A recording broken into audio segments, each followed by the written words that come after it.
तो hello students, आप सभी का स्वागत है हमारे एक नए वीडियो में। आज हम देखने वाले हैं क्लास 11th इंग्लिश कोर का मोस्ट इंपॉर्टेंट ऑब्जेक्टिव क्वेश्चंस, जो कि आपके एग्जाम के लिए बहुत ही ज़्यादा इंपॉर्टेंट है। और ये वीडियो तो और भी ज़्यादा इंपॉर्टेंट होने वाला है, क्योंकि इसमें से मैंने जितने भी सारे क्वेश्चंस आपके लिए लाए हैं ये बहुत बार एग्जाम में पूछे गए हैं और ये बहुत ही ज़्यादा इंपॉर्टेंट। तो आप लोग प्लीज़ इस वीडियो को अंत तक देखिएगा और सारे क्वेश्चंस को आराम से समझिएगा, ध्यान से समझिएगा, ठीक है। तो चलिए देखते हैं वीडियो के आगे। और अगर हमारे चैनल पर पहली बार आए तो प्लीज़ चैनल को सब्सक्राइब जरूर कर लीजिएगा।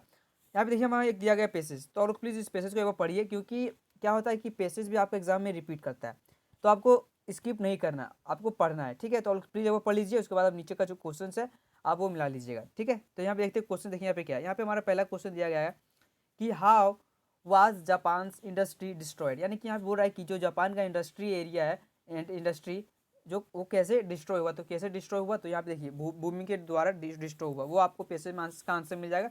तो भूमि के द्वारा डिस्ट्रॉय हुआ था जापान का इंडस्ट्री।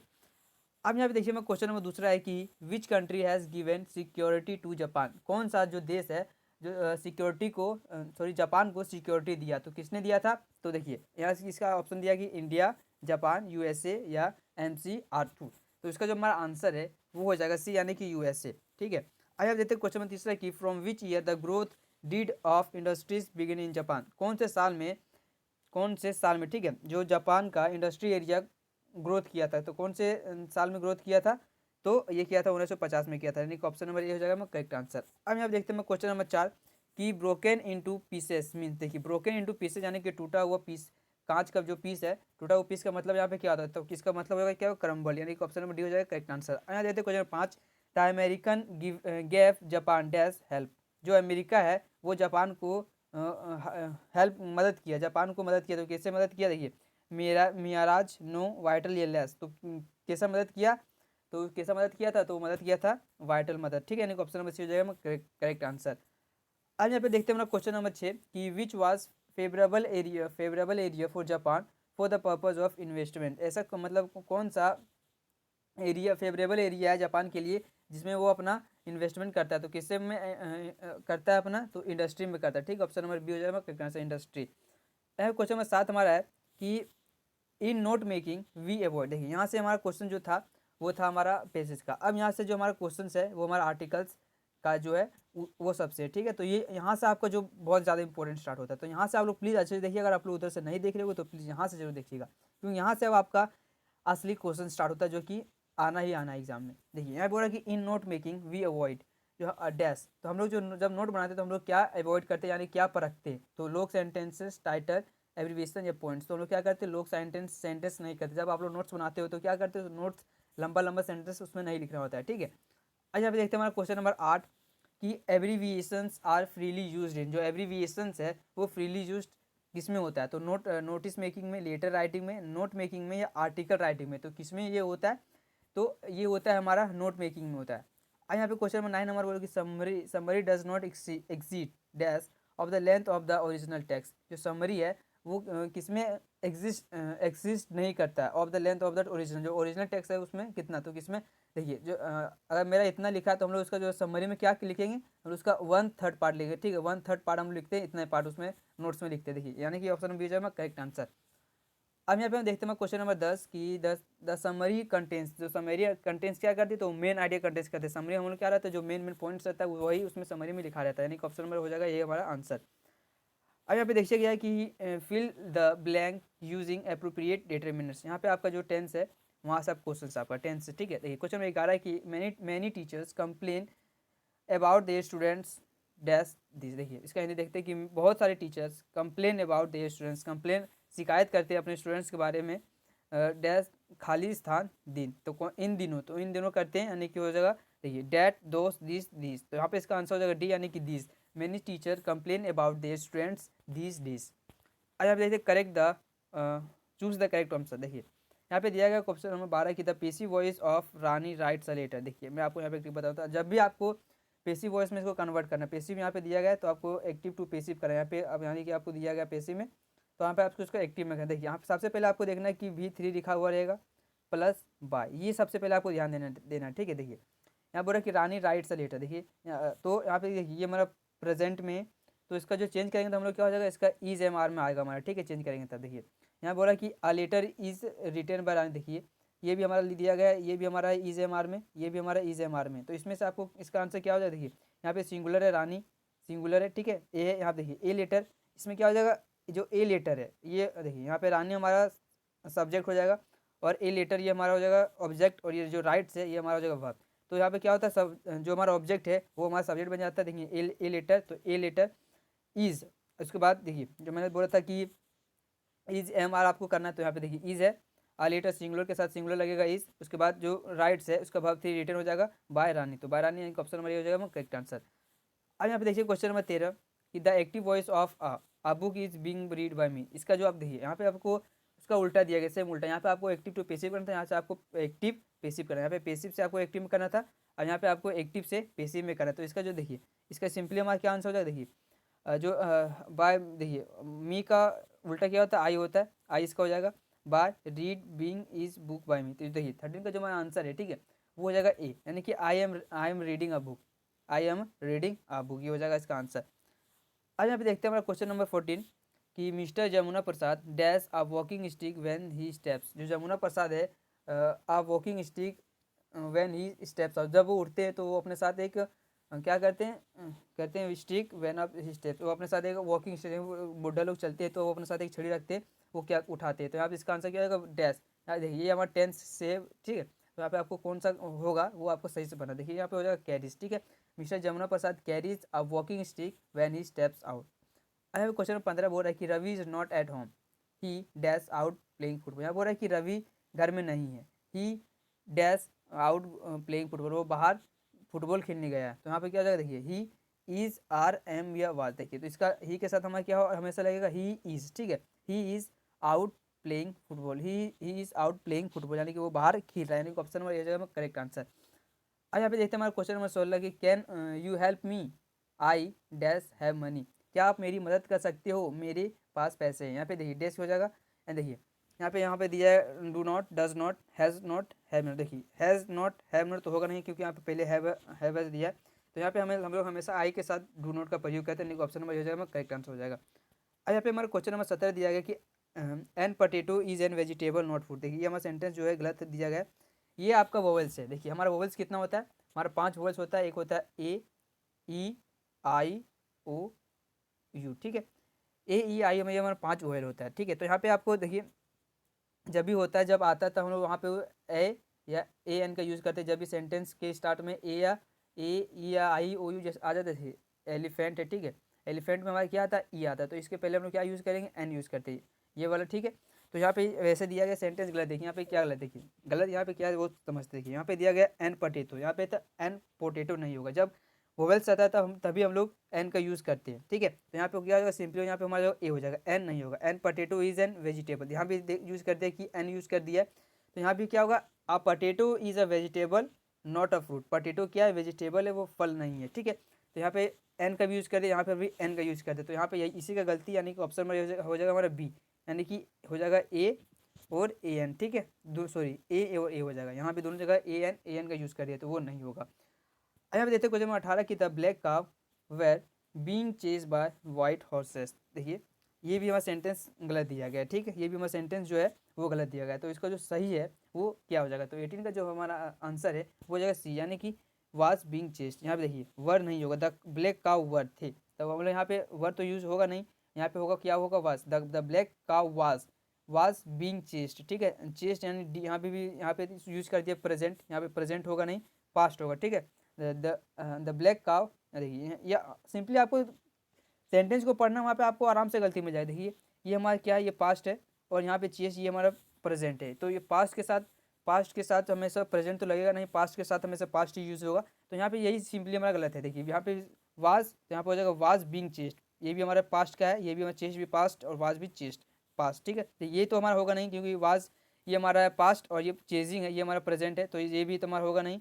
देखिए बी में भी वाज बीइंग चेजेस, देखिए ये भी हमारा प्रेजेंट का है, और जो वाज है वो हो जाएगा हमारा पास्ट का है। लेकिन सी का जो हमारा वो सही है, देखिए वाज ये हमारा पास्ट का है, और चेस्ट करना ये भी भाग 3 यानी कि पास्ट, दोनों का पास्ट, यानी ऑप्शन हो जाएगा सी करेक्ट आंसर हो जाएगा, ठीक है। अब यहाँ पे देखते हैं हमारा क्वेश्चन नंबर 19 कि I was given a prize by head, I was given a prize by head. देखिए ये भी हमारा गलत दिया गया सेंटेंस, यहाँ आपको आराम से पहचानना कि ये गलत कैसे है। देखिए आई was given a price by head. ठीक है, जो इसका आंसर है वो जाएगा सिंपली डी, यानी कि नो करेक्शन, ये हमारा सही है। ठीक है, ये हमारा आंसर जो है वो सही है, यही होगा। ठीक है, देखिए यहाँ पे आपको सेंटेंस को 2 से 3 बार पढ़ना है एग्जाम के टाइम। ठीक है, तो वो सेंटेंस को आराम से ध्यान से पढ़ना है, तभी आपका हो सकेगा, क्योंकि क्वेश्चंस बहुत घुमा के देगा, तो आपको घबराना नहीं है। क्वेश्चंस को 2-3 बार पढ़ना है, उसके बाद आराम से समझना है। देखिए ये भी हमारा पास्ट में है, ये भी पास्ट में, तो आराम से ये सही हो जाएगा। ठीक है, अब यहाँ पे देखते हैं क्वेश्चन 20 की Sita will come when she finished work. देखिए ये भी सेंटेंस जो हमारा है वो गलत दिया गया है। सीता सीता आएगी जब वो अपना काम खत्म करेगी। अब यहाँ पे देखिए इसका जो, पहले मैं आपको आंसर बताता हूँ, उसके बाद उसका सॉल्यूशन करता हूँ। देखिए इसका जो आंसर है वो हो जाएगा बी।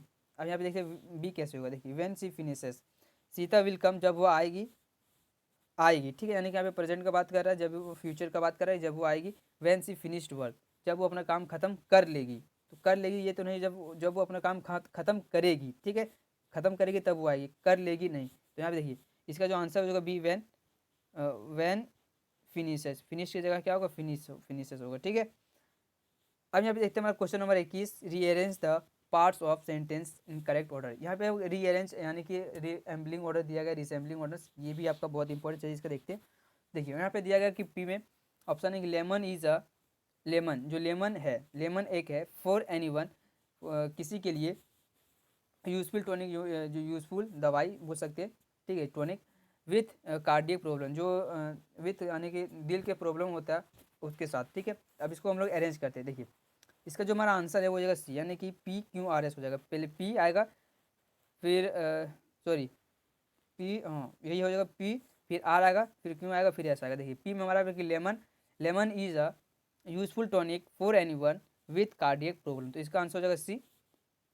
अब यहाँ पे देखिए फिर हमारा दिया गया है, वही दिया गया है। ठीक है, रीअरेंज क्वेश्चन 22 है कि पी हमारा it is progression of infection good for checking the, तो इसका पहले सब आंसर बता देता हूँ, उसके बाद क्या होगा। देखिए इसका आंसर जो हो जाएगा बी हो जाएगा, पी आर एस क्यू। तो सबसे पहले पी हो जाएगा इट इज़, फिर आर में हमारा it is good for, S में हमारा है checking, it is good for checking the progression of infection, ये हो जाएगा हमारा आंसर। अब यहाँ पे हम देखते हैं क्वेश्चन नंबर 23। अब यहाँ से आपका बुक का स्टार्ट है। ठीक है, तो फटाफट से देखते हैं इसका answer. The story of the portrait lady is written by, जो स्टोरी है द पोर्ट्रेट ऑफ लेडी वो किसके द्वारा लिखा गया, तो वो किसके द्वारा लिखा गया, तो वो खुशवंत सिंह के द्वारा लिखा गया है। क्वेश्चन 24 बोला है कि Khushwant Singh father grandfather's portrait hung above the mantelpiece in the, तो 24 का जो हमारा आंसर है वो हो जाएगा। देखिए इसका आंसर जो 24 का हो जाएगा हमारा बी। ठीक है, ड्राइंग रूम। अब यहाँ पे हम देखते हैं क्वेश्चन नंबर 25 कि Khushwant Singh grandfather was an old man who used to wear, जो खुशवंत सिंह है, खुशवंत सिंह का ग्रैंड फादर है, वो जब वो बूढ़े थे, वाज एन ओल्ड, जब वो बूढ़े थे तब वह पहनने के लिए क्या यूज़ करते थे, तो वह क्या यूज़ करते थे, तो बिग टर्ब यानी कि बड़ी पगड़ी, जो पंजाबी लोग पहनता है लाइक वैसा ही रहता है, तो बड़ी पगड़ी पहनते थे। ठीक है, अब क्वेश्चन 26 है कि what would Khushwant Singh and his grand mother feed the village dogs, जो है खुशवंत सिंह और उसकी ग्रैंड मदर वो गांव के कुत्तों को क्या खिलाती थी, तो क्या खिलाती थी। देखिए यहाँ पे दिया गया ऑप्शन ब्रेड, मीट या चपाती, तो क्या खिलाती थी, चपाती खिलाती थी। ऑप्शन नंबर डी हो जाएगा करेक्ट आंसर। एक सेकेंड, क्या हो गया,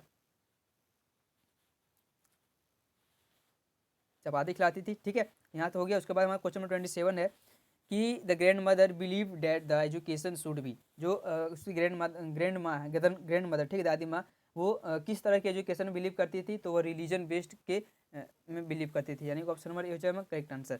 यहाँ पे क्वेश्चन नंबर 28 है कि who is author of the summer of beautiful white horse, the summer of the beautiful white horse है, उसके ऑथर का नाम क्या है, तो इसके ऑथर का नाम क्या है, तो 28 का जो हमारा आंसर है वो हो जाएगा डी, यानी कि विलियम सर्वन। देखिए आपके लिए एक होमवर्क है, आपको विलियम सर्वन का आपको बचपन का नाम बताना है। ठीक है, ये आपके लिए होमवर्क, तो प्लीज़ कमेंट में बताइएगा, हम जरूर चेक करेंगे और चेक करते हैं सबका कमेंट। ठीक है, और पढ़ते भी है, तो प्लीज़ इसका आंसर आप लोग बताइएगा इसका बचपन का नाम क्या है। अब यहाँ पे देखते हैं क्वेश्चन 29 हमारा कि what were the hallmarks of Gargolian tribe, जो गार्गोलियन ट्राइब है उसका जो हॉलमार्क है उसकी पहचान क्या क्या थी, क्या क्या पहचान थी गार्गोलियन ट्राइब की, तो ये उसकी ट्रस्ट भी था, ऑनेस्टी भी था, यानी कि ऑप्शन में सी हो जाएगा करेक्ट आंसर। तो यहाँ पे क्वेश्चन नंबर 30 हमारा कि who was the true owner of the white horse, जो व्हाइट हॉर्स है सफ़ेद घोड़ा, उसका असली मालिक कौन था, तो जॉन ब्रायो था। ठीक है, जॉन ब्रायो था, ये हमारा इसका असली मालिक था। देखिए यहाँ पे आपके लिए एक और होमवर्क है, यहाँ पे आपको कमेंट बॉक्स में बताना है कि जो जॉन ब्रायो है, ठीक है, वो कौन थे, हु वाज जॉन ब्रायो, आपको कंप्लीट बताना है कमेंट बॉक्स में, मैं जरूर पढ़ूंगा कमेंट। ठीक है, अब यहाँ पे क्वेश्चन 31 है कि एट व्हाट टाइम डिड आराम and Murad ride the horse. कौन से टाइम में जो आराम है, ठीक, आराम और मुराद घोड़ी की सवारी कर रहे थे, तो कौन से टाइम में कर रहे थे, तो लेट नाइट, अर्ली मॉर्निंग, यानी कि इसका आंसर हो जाएगा बी, यानी कि अर्ली मॉर्निंग में कर रहे थे। अब यहाँ पे क्वेश्चन 32 है कि व्हाट वाज मुराद्स डिजायर, यानी कि जो मुराद है उसका इच्छा क्या था, तो उसका इच्छा यह था कि वह टू राइड अ हॉर्स, कि वह सफ़ेद घोड़ा की सवारी करे, यानी कि ऑप्शन नंबर सी हो जाएगा correct answer, to ride a horse. आज यहाँ पे क्वेश्चन 30 है कि the author of the story we are not afraid to die if we can all be together. यहाँ पे आपको इसका ऑथर का नाम बताना है, तो इसका ऑथर का नाम क्या हो जाएगा, इसका ऑथर का नाम हो जाएगा गॉर्डन गॉर्डन कुर्क कुक एंड आलानिस, ठीक है, ऑप्शन नंबर हो जाएगा ए करेक्ट आंसर। यहाँ पे क्वेश्चन 34 है कि the narrator and his wife spend 16 years to improve their, तो इसका आंसर क्या हो जाएगा, 34 का जो हमारा आंसर है वो हो जाएगा ए, यानी कि सीफरिंग स्किल्स। आज यहाँ पे हम क्वेश्चन 35 बोल रहा है कि 200 years ago round the world वोयाग was made by, वोयाग was made by, 200 साल पहले round the world वोयाग was made, जो वोयाग किसके द्वारा फिर बनाया गया था, ठीक है, ये थोड़ा मेरे को समझ नहीं आ रहा है, तो इसका 35 का जो हमारा आंसर है वो हो जाएगा ए, यानी कि कैप्टन जेम्स कुक। अब हमें क्वेश्चन 36 बोल रहा है कि what was the name of the author's boat, authors का जो बोट है उसका नाम क्या था, उसका बोट का नाम क्या था, तो वेब वॉकर था, ठीक है, वेब वॉकर इसका बोट का नाम था। आपके लिए एक और होमवर्क है, जो वेब वॉकर है, ठीक है, यहाँ पे आपको इसका WEIGHT वेट बताना है कि वेब वॉकर जो बोट है उसका वजन कितना था, आपको कमेंट बॉक्स में ये बताना है, ठीक है। आज यहाँ पे क्वेश्चन 37 बोल रहा है कि the length of the wave walker वास, जो वेव वॉकर का लंबाई कितना था, तो कितना था, 23 मीटर लंबा था वेव वॉकर, ठीक है। अब यहाँ पे क्वेश्चन में 38 हमारा बोल रहा है कि who is the poet of the poem the voice of the rain, the voice of the rain का लेखक का नाम क्या था, तो लेखक का नाम है वॉल्ट विटमैन। अब यहाँ पे क्वेश्चन 39 है कि what is the meaning of the phrase poem of the earth, poem of the earth का में उसका मतलब क्या है, तो उसका मतलब क्या है, तो इसका जो आंसर है वो हो बी, यानी कि rain gives the same pleasure to earth as the poem given gives to human, ये इसका आंसर हो जाएगा, ठीक है। अब क्वेश्चन नंबर 14 हमारा है कि what was the strange to tell in the poem the voice of the rain, यानी कि जो वॉइस ऑफ द रेन में इसमें से कौन सा अजीब सा बात बोला गया था, कौन सा अजीब सा बात बोला गया था, तो बोला गया था the rain reply to the poet's question, जो बारिश है, ठीक है, वो पोएट्स के क्वेश्चन का जवाब दे रही थी, इसका ऑप्शन नंबर करेक्ट आंसर। तो यहाँ पे हमारा क्वेश्चंस कंप्लीट हुआ है। अगर ये वीडियो आपके लिए थोड़ा सा भी यूज़फुल रहा तो प्लीज़ वीडियो को लाइक करिएगा, चैनल को सब्सक्राइब जरूर करिएगा, और ये वीडियो अपने दोस्तों के पास भी शेयर जरूर कर दीजिएगा, ठीक है। मैं अपने चैनल पे ऐसे ही अच्छे वीडियो कंटेंट डालता रहता है, तो प्लीज़ सब्सक्राइब जरूर करिएगा। तो मिलते हैं फिर से एक नई वीडियो में, तब तक के लिए जय हिंद दोस्तों।